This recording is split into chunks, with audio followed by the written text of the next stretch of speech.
Bonjour à tous et bienvenue dans cette nouvelle vidéo de déballage de boîtes pour Marvel Champions. En l'occurrence, une vidéo d'analyse de héros. Ce coup-ci, Captain Marvel. Dans la vidéo précédente, j'avais fait Spider-Man, j'avais dit c'était un de mes deux héros, un des deux héros de la boîte de base que j'aimais le moins. Là, Captain Marvel, c'est un des deux que je préfère. Alors j'ai regardé, avant de me lancer dans l'enregistrement, j'ai l'impression que ça va être une vidéo beaucoup plus courte, que je vais mettre moins de temps pour dire en quoi j'aime beaucoup ce héros que j'ai mis de temps à dire pourquoi j'aimais pas trop Spider-Man, mais bon, on verra. Alors, Captain Marvel. En face, héros, 2 de contre, 2 d'attaque, 1 de défense, Avenger, soldat. Recanaliser, action, dépenser une ressource, énergie et soigner un dégât de Captain Marvel, piocher une carte, limite d'une fois par round. Taille de main 5, point de vie 12. Carol Danvers, 4 de récupération, shield, soldat. Commandante, action, choisissez un joueur qui pioche une carte, limite d'une fois par round, taille de main 6, point de vie 12. Alors taille de main 5 et 6 c'est standard, point de vie 12 ça fait partie des meilleures valeurs. Si on considère les valeurs de base dans la boîte les valeurs non modifiées dans la boîte de base, je dirais que ça va de 9 à 15. Alors face héros, 2 de contre, 2 d'attaque, c'est dans la moyenne, c'est ce qu'on veut pour commencer à faire quelque chose, on va dire. 1 de défense, c'est faible, mais on verra, ça s'améliore. 4 de récupération, c'est plus que la moyenne. Quoi d'autre? Et sur chaque face, elle a une capacité qui lui fait piocher une carte. En alter ego, tout simplement, elle choisit un joueur qui pioche une carte. Oui. Moi, j'ai tendance à considérer qu'elle pioche une carte parce que je joue quasi exclusivement en solo. Mais c'est vrai qu'elle fait piocher. Elle peut se faire piocher elle-même ou faire piocher quelqu'un d'autre. Ce qui, au passage, faire piocher quelqu'un d'autre, si elle joue en duo avec Miss Hulk, je le dirai dans ma vidéo sur Miss Hulk, pour moi, a un problème de carte, et il faut compenser par ailleurs. En face de héros, elle va dépenser une ressource énergie, bon, elle n'a pas le choix sur le type de ressource, elle se soigne, donc elle peut se soigner sur sa face héros, seulement de 1, mais bon, potentiellement 1 chaque round, et elle pioche une carte. Une carte qui, si elle n'est pas intéressante, servira de ressource. Ça sera pas forcément une ressource énergie, donc elle remplace une ressource énergie par une ressource de type indéterminé et elle se soigne. Et si vous avez en jeu une carte qui génère des ressources énergie, vous n'avez même pas besoin de perdre une carte de votre main. Et comme je le dis toujours, piocher une carte, c'est mieux que gagner une ressource, parce que une ressource, c'est une ressource pour payer une carte que vous avez déjà, piocher une carte, c'est potentiellement piocher la carte qu'il vous faut. Donc déjà, la carte identité en elle-même, je la trouve très intéressante. Alors, comme elle, pour se soigner sous forme de héros, elle utilise des ressources énergie. On verra plus tard qu'elle a d'autres utilisations possibles pour les ressources énergie. Donc si on regarde dans la boîte de base, en retirant les cartes héros, qu'est-ce qui génère de l'énergie? Voilà, là j'ai trié par icône parce que sur ce site je peux pas choisir d'afficher uniquement les cartes qui ont une icône d'énergie, mais donc vous voyez. Alors faudrait faire le compte. Je croyais que j'avais fait le compte, je vais essayer de voir si ça marche. Alors en agressivité on en a 3, mais dont un allié, donc en fait potentiellement 7 cartes. En justice, 4 cartes dont un allié, donc on est sur 10 cartes, si je dis pas de bêtises. En commandement, un allié, une carte unique, donc c'est 5 cartes. En protection, si je me trompe pas de colonne, en protection on est sur 7. Voilà, et en basique on est sur 10 potentiellement. Et je crois que je l'avais dit dans une de mes premières vidéos, quand on a juste la boîte de base, en tout cas moi ce que je faisais, mes premiers decks avec juste la boîte de base, quand je construisais un deck Captain Marvel, ma première étape, c'était de mettre dans le deck toutes les cartes avec un icône d'énergie. De regarder combien ça faisait, ensuite de retirer ou d'ajouter, pour avoir, de retirer des cartes avec un icône énergie mais peu intéressante, ou d'ajouter des cartes sans icône énergie mais avec un effet intéressant. Parmi les cartes significatives avec un icône d'énergie, Hulk. Par contre, Hulk c'est un allié, si on le met dans le deck c'est pour le jouer. je m'imagine mal utiliser Hulk pour régénérer Captain Marvel. Par contre, Hulk, donc il va pas servir de paiement, il va pas servir de source de source de ressources énergie. Par contre, quand on l'a en jeu, alors je vous redis pas encore une fois ce qu'il fait, mais quand on attaque, sa réponse forcée fait qu'on va défausser la carte du dessus du deck. Comme on est dans un deck Captain Marvel, probablement il y a beaucoup d'icônes d'énergie, et l'icône d'énergie c'est infliger un dégât à chaque personnage, allié, enfin plutôt ami et ennemi, et ça c'est génial contre les drones d'Ultron. Voilà, les sbires.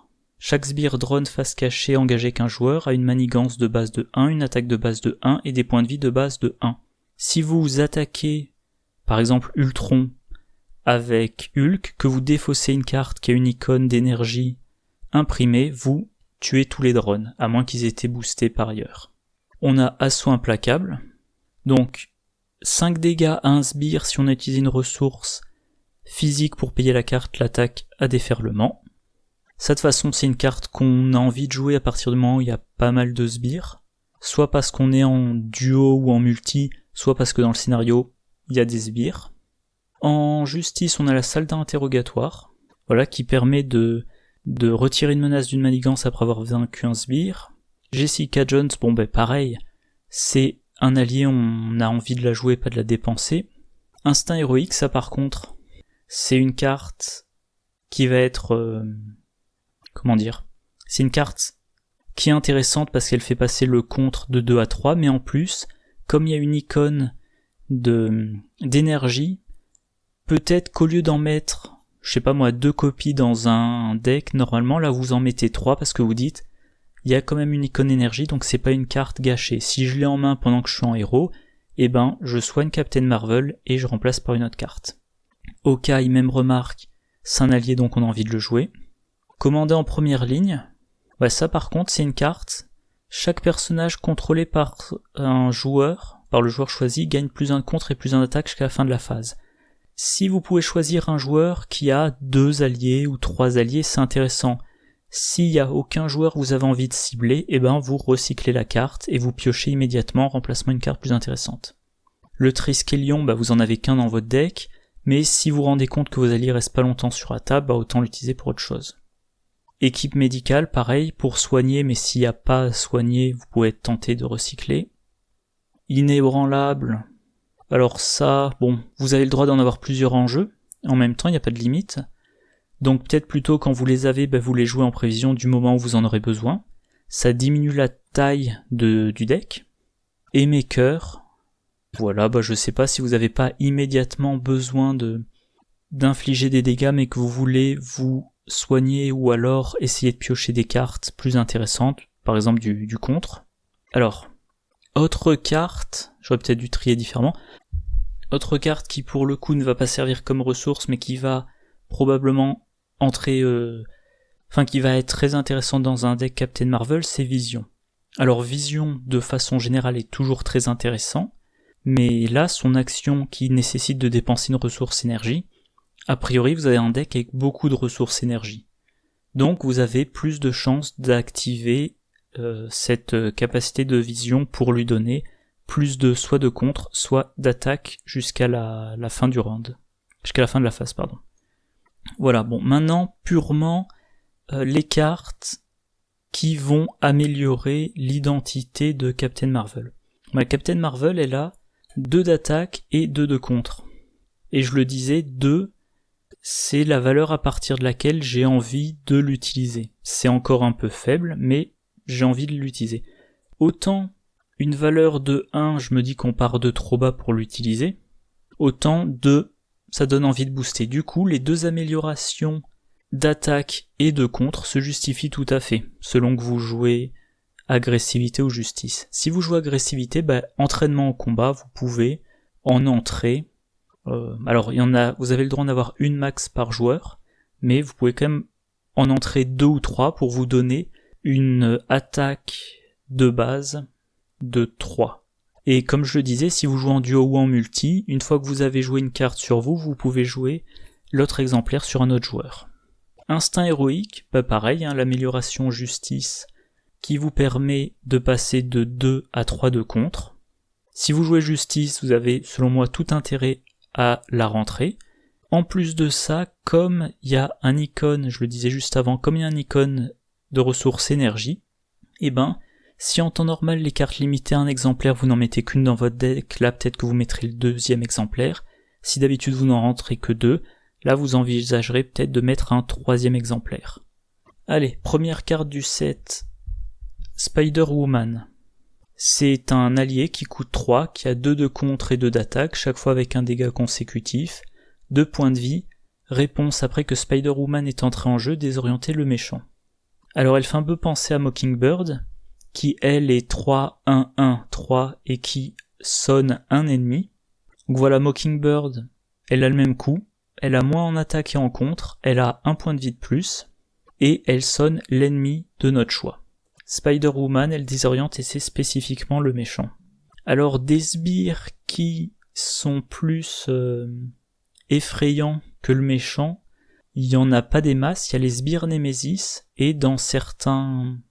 il y a les sbires Némésis, et parfois le plus gros sbire d'un set de rencontres aléatoires. Par exemple Scorpion, qui de mémoire a 6 points de vie, 3 d'attaque, 3 de contre, ou Madame Hydra, voilà. Donc le fait qu'avec Spider-Woman on ne puisse désorienter que le méchant, c'est assez anecdotique. 2 de contre en solo, c'est pas mal. C'est pas suffisant pour se débarrasser d'une manigance annexe, mais c'est déjà pas mal. 2 d'attaque, ça peut débarrasser d'un petit sbire. Et désorienter, ça vous fournit un petit peu de répit. Vous passez en alter ego, ça vous permet d'avoir une plus grande main de cartes lorsque vient votre tour d'après. Ça vous permet aussi d'utiliser la capacité de Captain Marvel de piocher une carte sur sa face alter ego. Donc c'est du tout bon. Pour 3, vous désorientez le méchant, ce qui vous donne du répit. Vous attaquez ou vous contrez de 2. Et lors de la prochaine attaque du méchant, vous défendez. Empêcher les conflits. Alors là, j'ai pas pensé à noter combien il y avait d'exemplaires de chaque carte. Est-ce que je peux voir ça? Il y en a 3.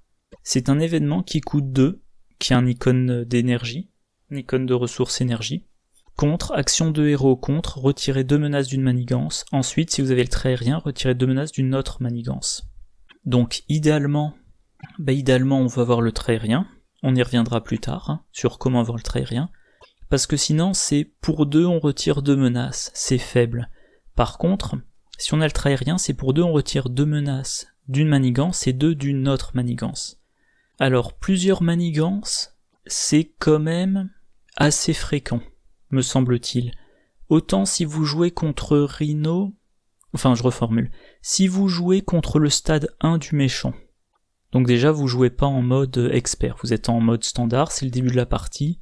Vous jouez contre le stade 1, alors là, il est assez fréquent. Il est assez fréquent qu'il n'y ait que la manigance principale. Par contre, dès que vous arrivez au stade 2 ou au stade 3, quand vous passez du stade 1 au stade 2 ou quand vous passez du stade 2 au stade 3, c'est assez classique d'avoir à mettre en jeu une manigance annexe. Voilà. Donc même en solo, si vous jouez en mode expert, 2 manigances en jeu au même moment, c'est pas rare. Si vous jouez en duo ou en multi, ça sera encore plus fréquent. Donc c'est... comment dire...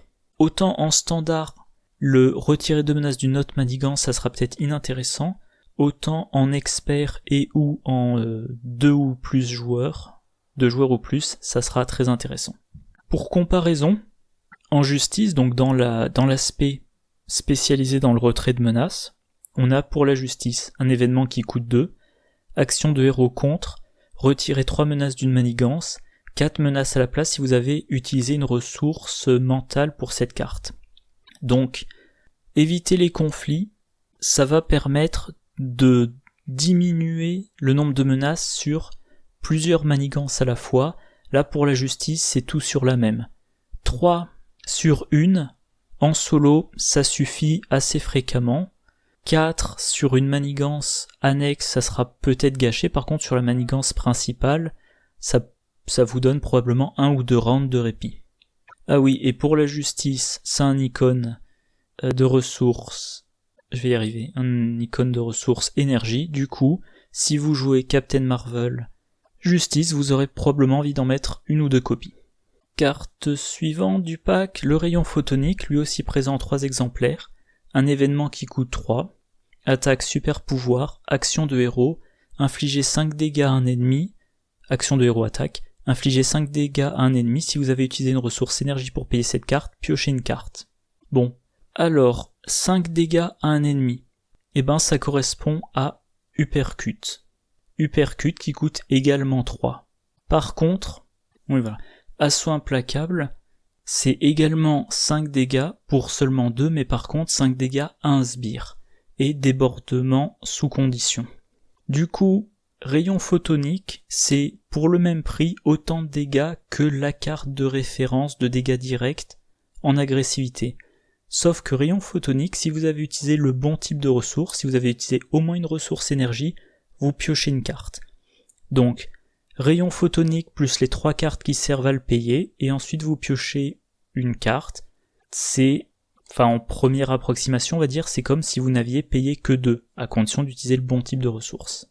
Et encore une fois, les ressources énergie, normalement vous veillez en avoir pas mal dans le deck Captain Marvel.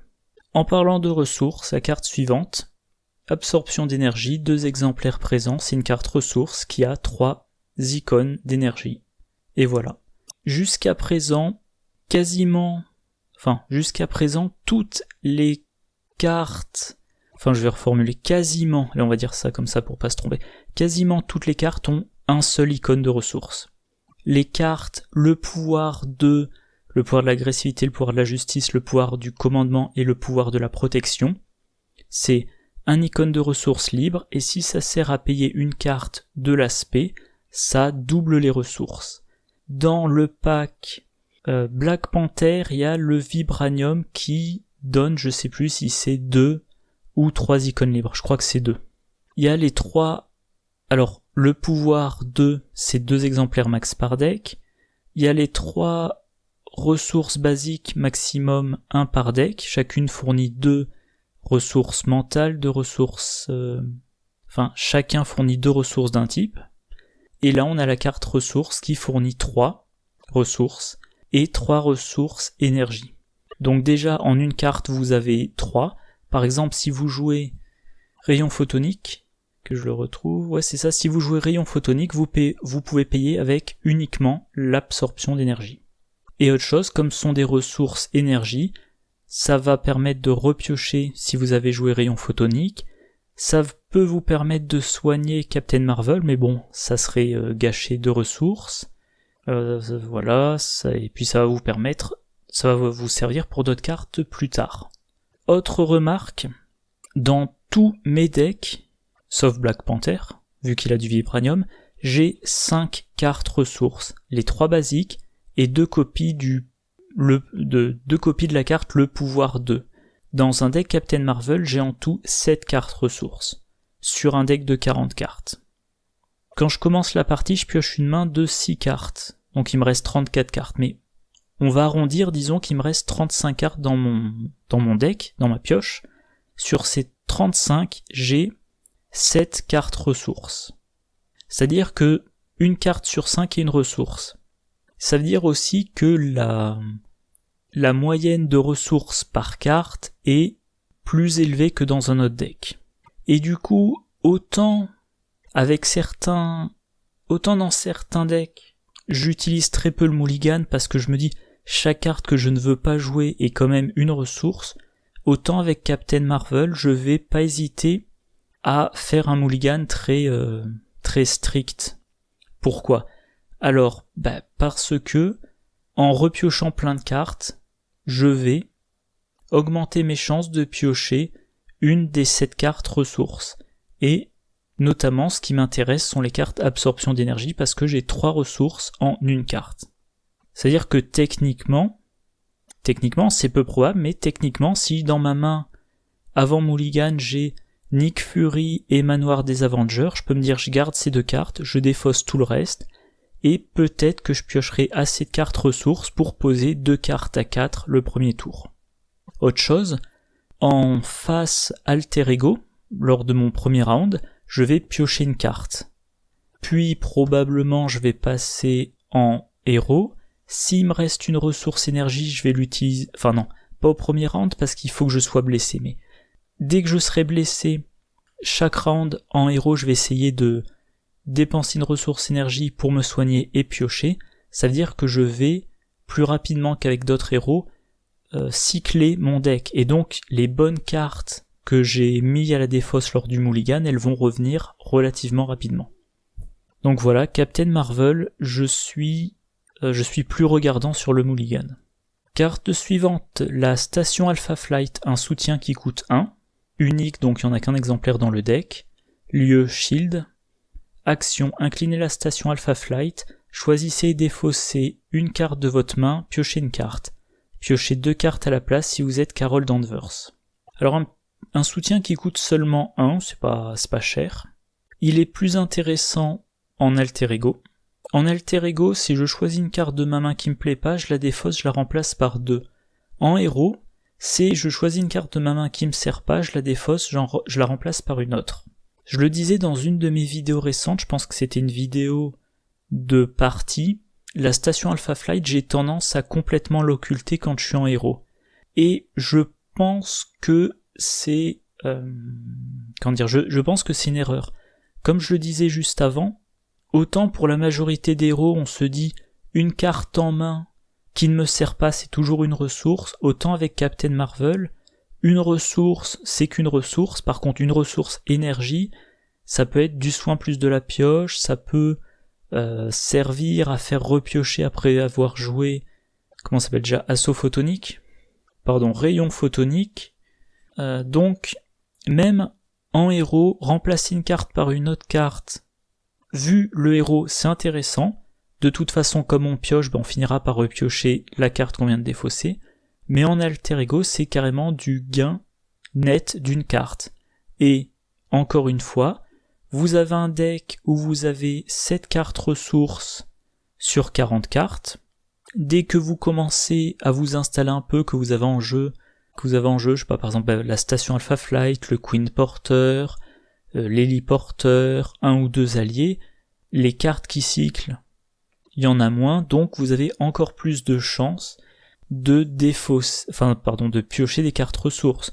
Donc la situation idéale, c'est vous êtes en alter ego, vous défaussez une carte qui vous sert à rien, par exemple votre deuxième intuition héroïque, c'est pas le meilleur exemple, mettons que vous êtes en agressivité, vous défaussez votre deuxième entraînement au combat, vous piochez 2 cartes, parmi les 2 cartes il y a une ressource, et vous avez remplacé une carte que vous ne pouviez pas jouer par 3 ressources à dépenser.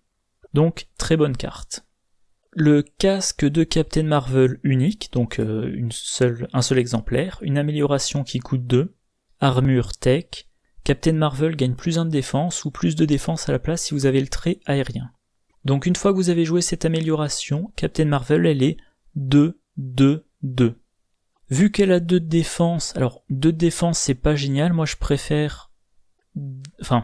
je m'imagine mal défendre quand j'ai seulement 2, je voudrais plutôt avoir 3. Mais des fois on n'a pas trop le choix, il faut défendre parce que ça serait trop risqué de ne pas le faire. En plus Captain Marvel elle a 12 points de vie. En phase de héros elle peut se soigner de 1 par round, en face alter ego elle peut se soigner de 4. Et là, plus de défense à la place si on a le trait aérien, donc du coup, quand elle a le trait aérien, elle défend avec 3. Et évidemment, si vous jouez en protection, vous avez de quoi rendre vos défenses plus efficaces. La veste blindée permet au héros de gagner plus 1 en défense, donc Captain Marvel 1 de base, le casque plus 1, si elle est aérien, plus 1, veste blindée, plus 1, elle peut défendre à 4 si elle joue protection. Voilà. Donc une carte intéressante. Moi j'avais tendance à beaucoup la jouer, puis dans mes dernières parties, à l'inverse, j'avais souvent à défausser cette carte-là pour payer autre chose, et du coup, sans cette carte-là, pour le coup, Captain Marvel ne défend pas. Donc comme il n'y en a qu'un exemplaire, que c'est une amélioration, peut-être qu'il faut quand même la plupart du temps, sauf si on a vraiment besoin à tout prix de jouer notre carte, dès qu'on l'a en main, on la joue, on pourra par la suite défendre à 2, voire 3. Et Captain Marvel, une fois qu'elle a son casque, elle est extrêmement polyvalente. Vu qu'elle est 2-2-2 ou dans certaines circonstances 3-2-3 ou 2-3-3. Carte suivante. Vol cosmique. Il y en a 2. Donc je disais, c'est une amélioration qui coûte 2. Icône de ressources énergie. Toujours intéressant. Super pouvoir. Captain Marvel gagne le trait aérien. Et ben voilà. Quand vous avez ça en jeu, et il y en a 2 dans votre deck, vous tirez le meilleur de... Ah, j'ai du mal à retenir les noms. Évitez les conflits. Vous tirez le meilleur du casque, et je crois qu'il n'y a pas d'autres cartes qui tirent profit du trait aérien, et également, interruption de héros défense. Quand Captain Marvel est censé subir des dégâts, défaussez vol cosmique, prévenez 3 de ces dégâts. Moi, cette deuxième partie, j'ai tendance à l'oublier, parce que je veux garder le trait aérien, donc j'ai envie de garder l'amélioration en jeu. J'ai tendance à me dire, voilà, je l'ai en jeu, j'y pense plus. Mais quand même, prévenir 3 dégâts, ça peut vous permettre de ne pas perdre. J'avais enregistré une partie, si je me souviens bien, il y a peut-être une dizaine de jours. Je pense avoir perdu, j'étais en train de tout remballer, puis je me suis rendu compte que j'avais vol cosmique en jeu. Et je me suis dit, bah non, je le défausse, je préviens les dégâts, comme ça je suis pas vaincu, et je peux continuer la partie. Alors je me souviens plus comment avait fini la partie, mais en tout cas, voilà, vous pensez avoir perdu, ben non, il y a encore ce dernier filet de secours. Et quand vous combinez la défense potentiellement de 3, si vous avez le casque, à ses 12 points de vie, ses capacités de récupération et de soins, eh ben ça fait qu'elle est très résistante. Et à noter, autre chose que je fais peu mais c'est envisageable, il n'y a pas de limite sur le nombre de copies de vol cosmique qu'on peut avoir en jeu. Vous pouvez jouer les deux. Avoir 2 fois le trait aérien, ça sert à rien. Par contre, ça veut dire que vous pouvez en défausser un pour prévenir 3 dégâts tout en gardant le trait aérien. Vous pouvez d'ailleurs, si vous en avez 2 en jeu, défausser les 2 pour prévenir 6 dégâts. Et du coup, comme je le disais, cette capacité au dernier moment de dire ben non, je suis pas vaincu, ça fait qu'on peut éventuellement tirer un petit peu plus sur la corde. Je parlais de ça dans la vidéo précédente, Spider-Man.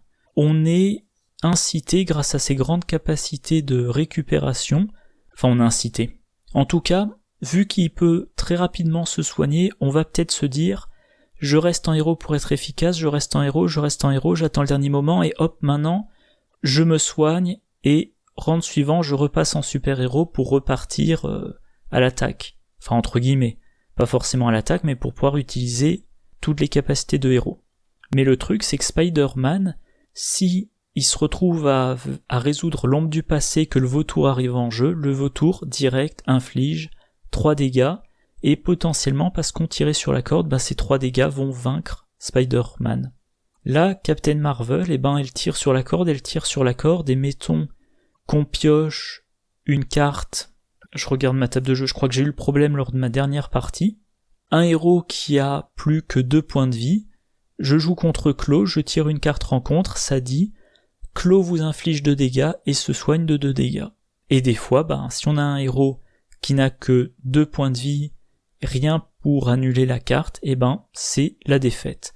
Dans la même situation, Captain Marvel, on l'a descendu à 2 ou 3 points de vie, on est persuadé qu'on arrive à gérer sans problème la phase du méchant, une attaque inattendue ou un effet de dégâts direct, vol cosmique fait qu'on n'est pas vaincu, round du héros, round de joueur, phase de joueur, on passe en alter ego, plutôt d'abord, si on est sur la face héros, on utilise la capacité pour se soigner, ensuite on passe sur la phase alter ego, on récupère de 4, on pioche une carte, peut-être qu'on a une opportunité de rejouer un vol cosmique si on en avait qu'un en jeu, et voilà, on a évité la défaite, on a récupéré quelques points de vie, et prochainement, on va être de nouveau capable d'agir en héros.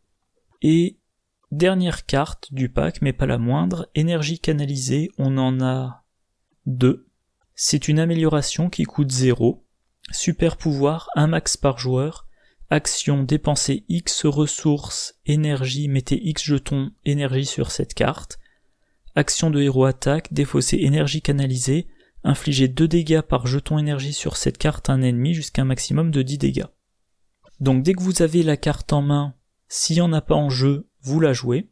Dès que vous avez une ressource énergie qui vous sert à rien, vous mettez un jeton énergie sur la carte, et quand vous avez besoin d'infliger beaucoup de dégâts d'un coup, en espérant que votre héros ne soit pas sonné parce que c'est une attaque, et ben vous défaussez la carte, vous infligez 2 dégâts par jeton, maximum de 10. Alors à l'heure actuelle, 10 dégâts ça permet de vaincre n'importe quel sbire, à condition qu'il ne soit pas tenace bien sûr.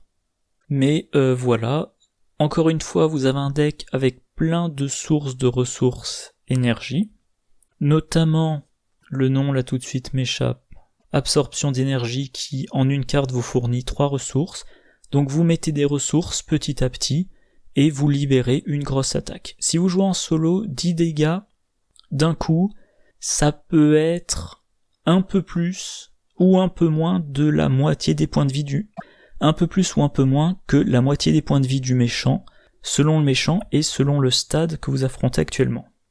Voilà. Alors comme toutes les cartes soutien ou amélioration, tout le temps que c'est en jeu, ça ne cycle pas entre le deck, la main et la défausse, donc vous avez artificiellement réduit la taille de votre deck, vous avez augmenté les chances de piocher les bonnes cartes événements, ou ressources, ou alliés, enfin le genre de carte qui ne reste pas longtemps en jeu, et je sais pas que dire de plus sur cette carte, elle est vraiment très efficace. Oui voilà, je vois pas trop que dire de plus sur la carte, très efficace.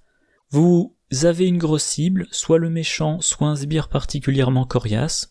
Tout ce que vous avez à faire, c'est vous assurer qu'il n'y ait pas de jetons tenaces sur cette cible, et vous défaussez énergie canalisée, selon le nombre de jetons que vous avez pu mettre dessus, vous infligez 2, 4, 6, 8 ou 10 dégâts. Et voilà pour les cartes du pack. Donc, Captain Marvel, moi je l'aime bien. C'est vrai qu'on peut lui reprocher qu'elle est pas particulièrement subtile.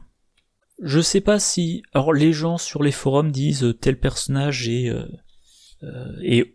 OP, tel personnage est trop fort, Bon, moi, à part Doctor Strange, je suis pas certain qu'il faille dire que certains personnages sont vraiment trop forts. Certains sont efficaces, certains sont assez faciles à prendre en main. Et Captain Marvel, bon c'est vrai que vous avez le vol cosmique, vous le jouez, tant qu'à faire. Vous avez le casque, vous le jouez. Vous avez la combinaison casque et vol cosmique, elle est 2-2-3, ce qui est très efficace. Elle a beaucoup de points de vie, elle se régénère, elle récupère vite en alter ego, elle se soigne en héros, c'est très efficace. Qu'est-ce qu'il y a d'autre à dire ? Son événement principal d'attaque est très efficace, c'est comme un uppercut avec la possibilité de repiocher derrière, ce qui revient un peu à le payer moins cher. Elle a une attaque qui se présente sous la forme d'une amélioration comme en jeu qu'on charge petit à petit, de sorte à délivrer en un coup beaucoup de dégâts. Idéalement, on fait l'équivalent de 2 uppercuts sans avoir à payer une seule ressource au moment où on l'active. Bon, par contre, on va faire attention, si vous avez que ça comme amélioration en jeu, toute carte traitrice du style défausser une amélioration ou un soutien, ça vous fait perdre votre je retrouve énergie canalisée. Et là, pour le coup, ça fout un peu les nerfs. Voilà, qu'est-ce qu'il y a d'autre à dire ? Elle a beaucoup de cartes ressources. Elle a 2 cartes ressources de plus, mais qui apportent chacune 3 ressources. Donc peut-être que des cartes un peu chères, c'est-à-dire qui coûtent 3, ou des cartes chères qui coûtent 4 ou plus, là vous pourrez les envisager. Elle a un gros potentiel de pioche. Et voilà. Quand on a peu de packs, surtout si on a que la boîte de base, se dire je mets toutes les cartes que je peux mettre qui ont un icône de ressources énergie, c'est pas super satisfaisant, mais ça a de l'intérêt. C'est pour ça que moi je dirais pas qu'elle est trop puissante, mais c'est vrai que par cet aspect-là, elle est un peu peut-être simple, no brain, voilà. vous mettez plein de cartes avec un icône de ressources énergie, vous êtes sous forme de héros, vous défaussez une de ces cartes pour gagner la ressource, vous soignez Captain Marvel, vous piochez une carte, tant mieux, c'est une meilleure carte. Voilà. Alors, avec quel aspect la jouer ? Déjà, à combien de joueurs, enfin plutôt, on va lier les deux, à combien de joueurs et avec quel aspect la jouer ?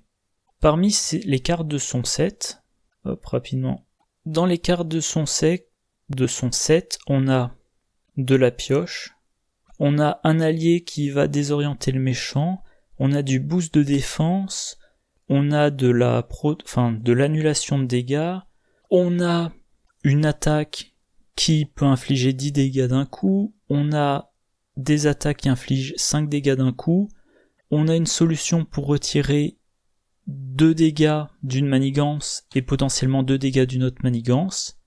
Donc elle est assez polyvalente. Elle est plus orientée dégâts que contre, parce qu'elle a 5 cartes pour infliger des dégâts, 3 événements, 2 améliorations. Si on joue en solo, moi je pense que Justice c'est très bon. Les cartes de son set devraient être suffisantes pour infliger les dégâts. On prend en Justice des cartes qui font du contre. On profite qu'on lui a boosté son contre à 3 pour... Enfin voilà, on a Intuition héroïque pour booster son contre à 3. Encore une fois, 3 en solo, c'est suffisant pour se débarrasser de la plupart des manigances annexes. Si on arrive à échapper à la phase de méchant où on se prend 6 voire 8 menaces d'un coup, les cartes Justice permettent de temporiser assez pour passer régulièrement de héros en alter ego et profiter de la pioche de cartes en alter ego et également éventuellement de la récupération. Donc je pense que elle est solide en Justice en solo.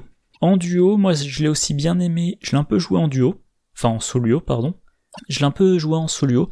En solo, je l'ai joué en agressivité avec un Iron Man Justice. L'idée c'était qu'Iron Man, je le laissais en alter ego le temps qu'il a assez de pièces d'équipement pour pouvoir rester en héros. Il utilisait les cartes Justice pour temporiser, et Captain Marvel pouvait utiliser ses cartes à elle et les cartes agressivité pour bien gérer tous les ennemis. Alors j'ai jamais joué en multi à 3 ou 4 héros, mais bon, je vois pas pourquoi elle serait pas efficace, elle est polyvalente. Soit on la garde polyvalente, soit on la spécialise dans un truc. Éventuellement, une fois qu'on lui a mis vol cosmique et le casque, elle a une défense de 3. On la joue en protection avec la veste blindée, elle a une défense de 4. Alors certes, elle a pas les mêmes capacités... Elle a pas la possibilité d'annuler les cartes traîtrises ou d'annuler complètement les dégâts subis comme Spider-Man, mais comme elle a une capacité de soins en héros, on pourra la laisser en héros longtemps, défendre, soigner, etc., etc. Et voilà. Alors, commandement, je crois que j'ai un exemple sous la main. Alors par contre, mon exemple, c'est à partir des cartes que j'ai. Là, toute la vidéo, comme les précédentes, je suis parti du principe, comme je le fais pour ce jeu-là, qu'on a accès uniquement aux cartes qui sont sorties jusqu'à présent. Donc, pour le moment, que les cartes de la boîte de base. Mais quand je fais un deck, logiquement, je fais un deck avec les cartes que je possède. Donc là, c'est un deck commandement qui était destiné à jouer contre Claw en expert, avec toutes les cartes que moi j'ai. Je trouve qu'en commandement, c'est efficace aussi. On pioche pas mal, donc on a plus de chances d'avoir les combos qui font l'intérêt de la classe de l'aspect commandement pour moi. Les nombreuses cartes avec une icône de ressources énergie vont permettre de booster Vision régulièrement. Et voilà, quand on a le Queen Porter qui est dans le deck Black Widow, selon les tours, soit on l'utilise pour générer une ressource énergie qui va faire piocher Captain Marvel et la soigner, soit pour booster Vision. Bref, tout ça pour dire quand même quasi 1 heure d'enregistrement. Tout ça pour dire Captain Marvel, non, elle est pas particulièrement subtile, oui, elle est très efficace, et c'est mon deuxième héros préféré de la boîte de base, après Iron Man, qui, si je dis pas de bêtises, est le prochain, je vais vérifier. Ah non, pardon, prochain, c'est Miss Hulk. Voilà, alors, je sais pas si je l'avais fait dans une vidéo précédente, mais là, peut-être que je mettrai des exemples de decks que j'ai joué récemment. Contre Clone Expert. Alors, contre Clone Expert, j'ai peu de succès, sauf quand je joue Black Widow ou le Doctor Strange. Voilà, je n'ai pas grand chose de plus à dire, je vais arrêter la vidéo là. J'espère que ça vous a intéressé. Ah oui, concernant les prochaines vidéos, les prochaines sorties de pack, j'ai reçu un mail, la prochaine boîte, la première boîte d'ailleurs, l'avènement de Crâne Rouge est disponible à la précommande dans ma boutique. Je vais la précommander rapidement avant qu'elle soit hors stock, parce que je fais plus trop confiance à FFG pour maintenir les stocks. D'ailleurs, si vous regardez sur la page, sur le grill de Fantasy Flight Games, je vais regarder pendant que j'enregistre, il y a des packs dont la réimpression est annoncée. Alors je sais pas si c'est une erreur, mais il y a certains packs dont la réimpression est annoncée 2 fois. Si vous regardez, 3e trimestre 2020, réimpression des démolisseurs, et 4e trimestre 2020, réimpression des démolisseurs. Alors, peut-être qu'ils se sont trompés, et qu'ils ont mis l'info 2 fois au lieu d'une, ou peut-être qu'il y a un tel écart entre la demande et ce qu'ils impriment, qu'ils prévoient déjà de réimprimer 2 fois. Alors qu'il me semblerait plutôt logique d'essayer d'imprimer un peu plus et de ne pas être en rupture de stock rapidement. Oui, donc je disais, l'avènement de Crâne Rouge, c'est en précommande, je vais le faire sans trop tarder, disponibilité septembre. Tant que j'y suis, donc j'avais dit le pack Hulk, je le reçois, je sais plus si c'est fin août ou début septembre, normalement, si tout se passe bien. Réimpression 3e trimestre de Thor, donc peut-être que j'arriverai enfin à vous mettre la main sur Thor, allez, on va dire en septembre. 31 octobre, Kang le Conquérant. Voilà, donc en septembre-octobre, on aura, je dirais, 3 nouveaux méchants, entre la boîte et Kang. Et puis, 4e trimestre, je croise les doigts, fin 2020, j'aurai les packs Captain America et Miss Marvel. Petit rappel, moi j'avais essayé de les précommander tout début janvier. Donc voilà des packs que j'ai précommandé, dont la précommande a été annulée début 2020, je les aurai peut-être fin 2020, 11 mois plus tard. On verra. Bon voilà, fin de cette vidéo. Prochaine vidéo. Donc j'ai dit prochaine vidéo, c'est Miss Hulk, puis ensuite Iron Man, puis ensuite Black Panther. Black Panther, j'irai probablement très vite parce que je l'aime pas des masses et que je l'ai pas rejoué dernièrement. Là, j'enregistre et je monte des vidéos parce que je trouve qu'il fait un peu chaud pour jouer, et dès qu'il y aura des accalmies de température, de nouvelles vidéos de parties. Alors il est assez probable que je remise quelque temps Marvel Champions et que début août, je fasse plutôt des vidéos sur Arkham.